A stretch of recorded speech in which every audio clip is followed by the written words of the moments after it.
दो सब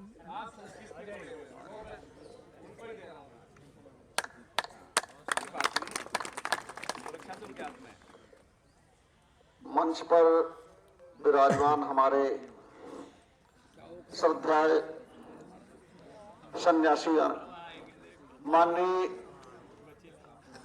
सांसद जी, समादरणीय माननीय विधायकगण, चेयरमैन साहब और इस क्षेत्र के सम्मानित नागरिक, मैं गुरु शिष्य परंपरा में बहुत अधिक विश्वास करता हूं। इसलिए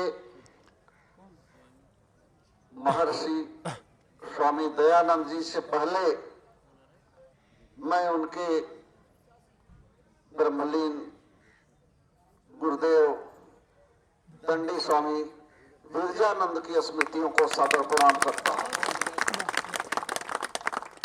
आप सब जानते हैं स्वामी जी के गुरु दंडी स्वामी विरजानंद जी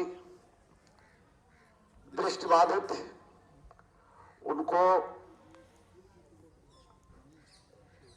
न जाने कैसे क्या हुआ, उनकी आंख की रोशनी चली गई थी।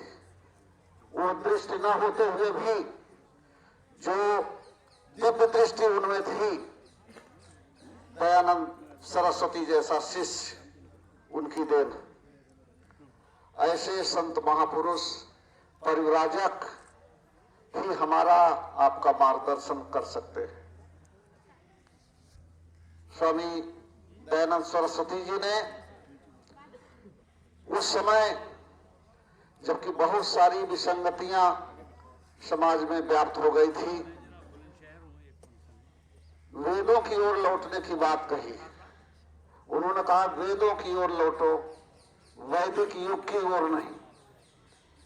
आशा यह है कि समाज किसी भी समय का कुछ न कुछ दिक्कतें, परेशानियां, अपनी चीजें जो कि समाज में नहीं होनी चाहिए, वो कहीं न कहीं से आ जाती है। और ऐसी कुरीतियों को, विकृतियों को, उनका प्रक्षालन करना, दूर करना, ये युग चेता सन्यासी जो भी आते हैं उनका धर्म होता है। इसी भावना से प्रेरित होकर के स्वामी जी ने सत्यार्थ प्रकाश जैसे दिव्य ग्रंथ की रचना की। मनोर्भव का नारा हमारी वैदिक ऋचाओं में है और इससे बड़ी परिभाषा शायद दूसरी नहीं हो सकती।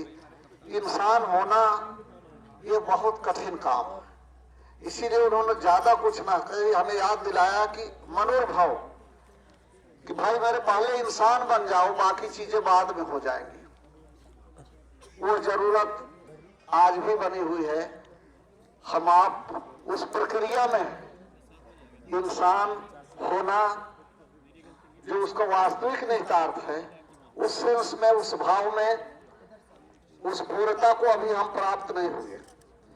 इसीलिए तमाम तरह का सिस्टम, शिक्षण संस्थाएं, गुरुजन, इन सब की व्यवस्था है कि हम जो हमारा असली वास्तविक स्वरूप है उसको पहचान सके।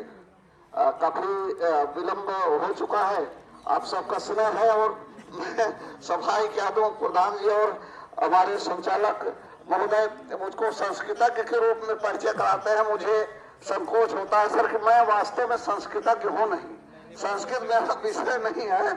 शौकिया मुझे इच्छा होती है, कुछ थोड़ी बहुत चीजें सीख लिया, लेकिन लगता है कि आप लोगों का ऐसे दबाव रहना तो धीरे धीरे मुझे संस्कृतज्ञ होना ही पड़ेगा। बहुत बहुत धन्यवाद आपका, बहुत बहुत धन्यवाद।